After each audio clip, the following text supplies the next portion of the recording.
बिस्मिल्लाहिर्रहमानिर्रहीम। अस्सलाम वालेकुम नाज़रीन, मैं हूं आम शहरी आरिफ हमीद भट्टी, आज लाहौर से मुख्तलिफ ख़बरों के साथ।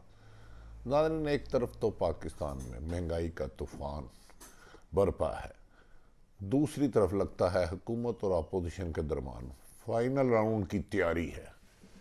बज़ाहिर तो पीडीएम हमेशा माजी में नाकाम रही, लेकिन इस दफ़ा लगता है कि मौजूदा हुकूमत के पास वो ताकत नहीं रही जिसकी बैसाखियों के सहारे वो बचती रही, इन्हें रेस्क्यू करता रहा। क्या पीडीएम के आपस के इख्तलाफात ख़त्म हो पाएंगे? क्या मार्च में, दिसंबर के महीने में हुकूमत के ख़िलाफ़ मार्च होगा और ये मसला फासला कुन होगा? क्या ऐसी वजह है कि वज़ीर आज़म पाकिस्तान तमाम तर दावों के बावजूद न सिर्फ अपोजिशन के खिलाफ कोई भी करप्शन का केस साबित करने में कामयाब हुकूमत नहीं हो सकी, बल्कि अपने करप्शन में मुलव्वस परवेज़ खटक, जिन्हें क्लीन चिट मिल गई, और एक मेडिसिन के स्कैंडल में भी क्लीन चिट पाई, और उसके बाद सियालकोट इलेक्शन की धांधली में सरकार के मुलव्वस होने के बाद क्या ये हुकूमत इलेक्शन इस्लाहत लाने सकती है? इतनी सख्त भी है? क्या जिम्मेदारों के खिलाफ कार्रवाई न करना मुजरमाना फेल नहीं? और नाज़रीन बताएंगे आखिर पे हुकूमत, खुसूसन वज़ीर आज़म मोहतरम इमरान खान और मुस्लिम लीग नून वज़ीर आला पंजाब के सिलसिले में एक पेज पर हैं, एक पेज पर, जो बज़ाहिर एक दूसरे का नाम नहीं सुनना चाहते। नाज़रीन, आप जानते हैं इस वक्त पाकिस्तान की सूरत हाल संगीन सूरत हाल का शिकार हैं। चीनी तकरीबन कमो बेशतर 150 से 160 रुपये, पेट्रोल 145-44 के करीब, रोज़मर्रा की अशिया जिंदाब की रेंज से बहुत दूर जा चुकी हैं। और तो और बिजली की बढ़ती हुई कीमतें लोगों को उकसा रही हैं कि वो सड़कों पर आए, लेकिन ये अवाम है कि ज़िंदगी को मुश्किलात का शिकार करते हैं, लेकिन सड़कों पे नहीं आते। लेकिन जिस मोहल्ले में चले जाओ, जिस गली में चले जाओ, जिस गांव में चले जाओ, जिस शहर में चले जाओ, जिस मजमे में चले जाओ, जिस दफ्तर में चले जाओ, जिस दुकान पे चले जाओ, झोलियाँ उठा उठा के बद्दुआएं कर रहे हैं कि हमसे एक वक्त की रोटी छीन ली। करप्शन की मिसालें ऐसी हैं कि जिसकी मिसाल ही नहीं मिलती। लेकिन इसके बावजूद अपोजिशन, ये भी सच बात है कि हुकूमत को गिराने में कामयाब नहीं हो सकी, क्योंकि अपोजिशन, आम आदमी समझिए कि अपोजिशन गरीब की लड़ाई के लिए नहीं, अपने आप को करप्शन के बचाने के लिए मूवमेंट चल रहे हैं। ऐसे में लेकिन हमने कल एक सर्वे किया जिसमें 90% लोग झोलियाँ उठा उठा के अजीब सी बातें कर रहे थे। अल्लाह ताला इस मुल्क के लिए बेहतर करे। ना सिर्फ हुकूमत पर तनकीद का निशाना बना रहे थे, यहाँ तक कि हुकूमत को लाने वालों को भी तनकीद कर रहे थे। जबकि अवाम ने वोट दी एक वज़ीर आज़म आगे। वज़ीर आज़म इमरान खान ने आते सार ही सबसे पहले मुल्क में तालीम की सहूलतें बेहतर करना, सेहत की सहूलतें बेहतर करना, रोज़गार देना और करप्शन के खात्मे या किसी भी इदारे में इस्लाहत लाने की बजाय अपोजिशन को टारगेट पर रख लिया। ये भी सच है कि ये अपोजिशन नून लीग, पीपल्स पार्टी और पीपल्स पार्टी नून लीग पर खरबों रुपये करप्शन के इल्ज़ाम लगाते रहे। कम बेशतर तमाम अपोजिशन पकड़ ली गई।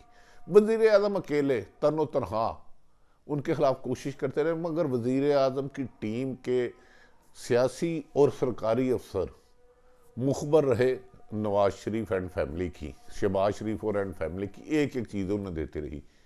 निज़ाम बसीदा होने की वजह से किसी एक के खिलाफ इल्ज़ाम साबित नहीं हुआ, और कहा जा रहा है कि आसफ अली जरदारी को एक बहुत बड़ा रिलीफ मिलने वाला है, उसमें इमरान खान नाकाम हो गए हैं। मौजूदा सूरत हाल में आसफ अली जरदारी खुसूसन पीपल्स पार्टी की बहुत ज़्यादा अहमियत बढ़ती जा रही है। उनकी एक अहम तरीन मुलाकात में उन्होंने कहा ये केस ख़त्म किए जाएं, ये झूठे और इंतकाम के बेस पर हैं, जिसे कहा जा रहा है उन केस को ख़त्म करने के लिए आइनी माहिरीन की टीम को तलब कर लिया गया है, और वो साबिक सदर आसफ अली जरदारी को ये रिलीफ मिल सकता है। नाज़रीन, पीडीएम का इजलास हुआ जिसमें कोई भी हुकूमत के खिलाफ महंगाई मार्च, जो कि एक अरसा दराज है हुकूमत अपोजिशन कर रही है। अपोजिशन तो पहले दिन से ही इमरान खान को सिलेक्टेड वज़ीर आज़म कहती है, मानती ही नहीं। इन्होंने अपनी हर कोशिश कर ली, इस्तीफ़ों से ले के हर मुल्क, हर शहर में, कस्बे में जलसा किया, लेकिन उसका असर कुछ नहीं हुआ, क्योंकि ये अवाम समझती है हुकूमत हो या अपोजिशन उसके मसाइल का हल नहीं है। ये अशराफिया का मुल्क है और अवाम अब अशराफिया के खिलाफ बाहर निकलेगी तो फिर ये बेरहम सुनामी भी बहक के ले जाएगी। नाज़रीन, अब कल उन्होंने कहा कि लॉन्ग मार्च करनी है पीडीएम ने, उस पर आसफ अली जरदारी, सॉरी माफ़ी चाहता हूँ, मोहतरम मौलाना फजलुर रहमान, जो हर हाल में कल तारीख देना चाह रहे थे दिसंबर में इस्लामाबाद मार्च की तरफ, मुस्लिम लीग नून ने उसकी मुखालफत कर दी। और शहबाज शरीफ क्योंकि खुद बहुत ज़्यादा इस वक्त डील के करीब है और अहम तरीन मुलाकातों के समरात भी नज़र आने लग पड़े हैं, उन्होंने टाल मटोल से काम लिया, जिस पर कहा जा रहा है उसमें कॉन्फ्रेंस में कुछ मौलाना फजलुर रहमान सख्त नाराज हो गए और कहते रहे कि आप मेरा नाम रख के खुद ब्लैकमेल करके डीलें कर रहे हो। शायद बात तो ये सच है, डीलें तो हो रही हैं काफ़ी हद तक। शहबाज शरीफ की मुलाकातें और हमजा शहबाज की हिकमत अमली काम कर रही है और मरीम को थोड़ी देर के लिए जुदा कर दिया, लेकिन अगर शहबाज शरीफ और हमजा की रुकावट में कोई रास्ते में है तो मरीम नवाज़ की स्टैब्लिशमेंट और अदलिया के खिलाफ पॉलिसी है, सख्त पॉलिसी है। अब शहबाज शरीफ ने बहुत टाल मटोल की और मरीम नवाज साहब ने एक ड्रामा कर दिया कि जी हम आवाम से पूछते हैं क्या करना चाहिए। एक तरफ कहते हो ये सिलेक्टर है, इसको हम वज़ीर आज़म ही नहीं मानते, दूसरी तरफ पता नहीं क्या क्या इल्ज़ाम लगाते हो, फिर तो अपोजिशन का काम है करना। लेकिन बहरहाल अगर मार्च में ये लॉन्ग मार्च होता है तो हुकूमत इसको टैकल नहीं कर सकती, अहलियत ही नहीं है, क्योंकि वज़ीर आज़म की दरख्त से इमरान खान साहब की जद्दोजहद भी बहुत रही, मकसद भी रहा, लेकिन उन्हें हक़ाइक़ से इतना दूर रखा गया कि ये मेरी अपनी राय है कि ये मुकाबला ही नहीं कर सकते, या अपोजिशन को टैकल ही नहीं कर सकते, इनमें अहलियत ही नहीं, सलाहियत ही नहीं है। क्योंकि इतनी 70 साल पाकिस्तान में, पंजाब में इतनी नहल, इतनी नामुनासिब, हक़ाइक़ से दूर हाकम को भी मुसल्लत नहीं हुआ जो हम पर मुसल्लत कर दिया गया। ये हमजा शहबाज कहते हैं और दर्जनों दफ़ा कहते हैं। नाज़रीन, इस दफ़ा मालम जप्पा का केस नहीं खुला, उन्हें एनआरओ दिया खुद वज़ीर आज़म साहब ने, फिर मेडिसन में दिया, फिर चीनी में दिया, फिर गंदम में दिया, फिर रिंग रोड करा पिंडी में जो खुद वज़ीर आज़म ने कहा उसके भी एक बंदे के खिलाफ नहीं कर सके। और तो और बदकिस्मती देखें, वज़ीर आज़म साहब हमेशा कहते रहे एनआरओ और सही कहते रहे होंगे, लेकिन मुझे ये बात बताएं, सियालकोट के हल्के इलेक्शन कमीशन की रिपोर्ट आई है जिन्होंने कहा एसी के घर में धांधली हुई, कई प्लानिंग की गई, डीपीओ भी शामिल है, फरदौस आयशा का वाहन भी वहाँ है, और पंजाब के वज़ीर आला हाउस से भी हकामत जाते रहे, उनके एक डिप्टी सेक्रेटरी शामिल है।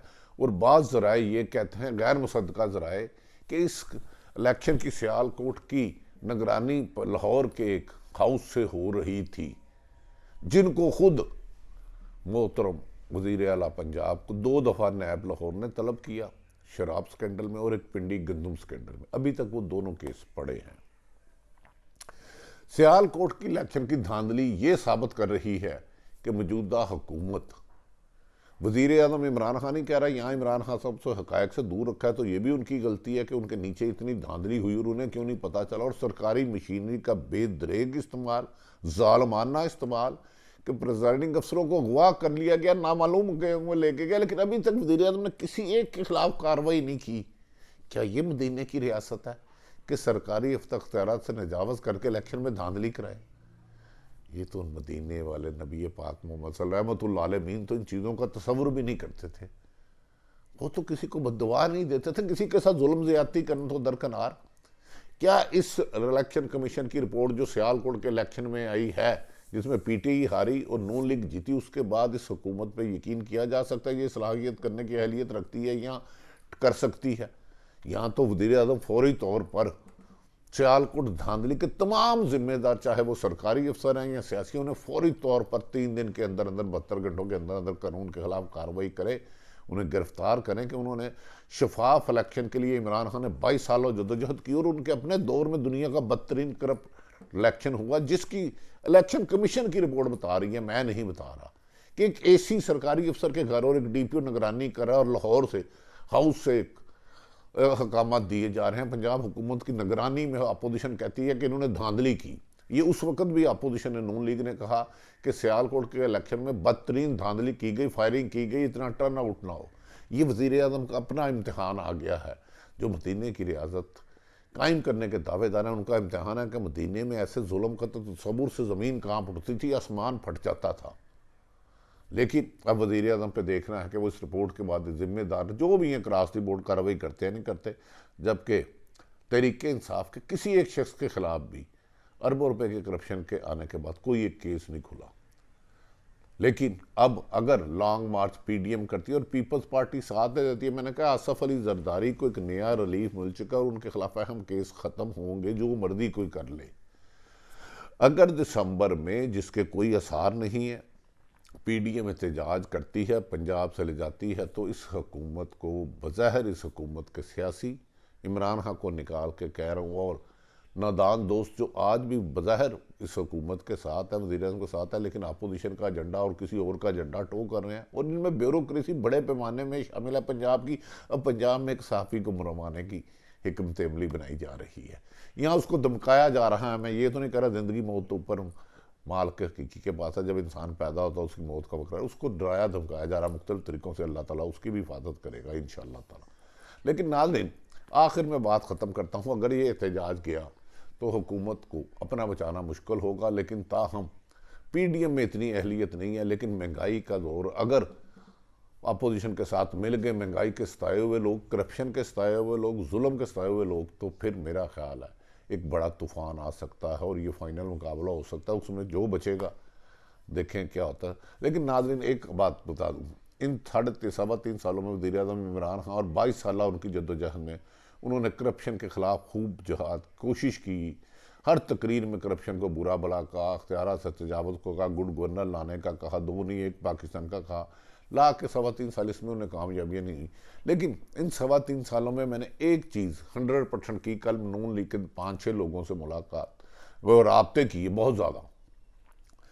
वो कहते हैं, इमरान खान साहब भी कहते हैं जो मर्जी कुछ हो जाए, वज़ीर आला पंजाब मोहतरम उस्मान बुज़दार को तब्दील नहीं करेंगे। उन्होंने थोड़े दिन पहले ही उनको कहा 3 साल का क्यों साहब मांग रहे हो, हम 5 साल के लिए हैं। और नून लीग के लोग भी कहते हैं उस्मान बुज़दार पंजाब में का वज़ीर आला उनको ज़्यादा सूट करता है, क्योंकि उनके लिए इससे ज़्यादा अच्छा कोई नहीं कि वज़ीर आला पंजाब उस्मान बुज़दार रहे। और इससे पीटीआई अमलन तौर पर खासी हद तक क्राइसिस में जाएगी, इसका वोट बैंक ही ख़त्म हो जाएगा पंजाब में।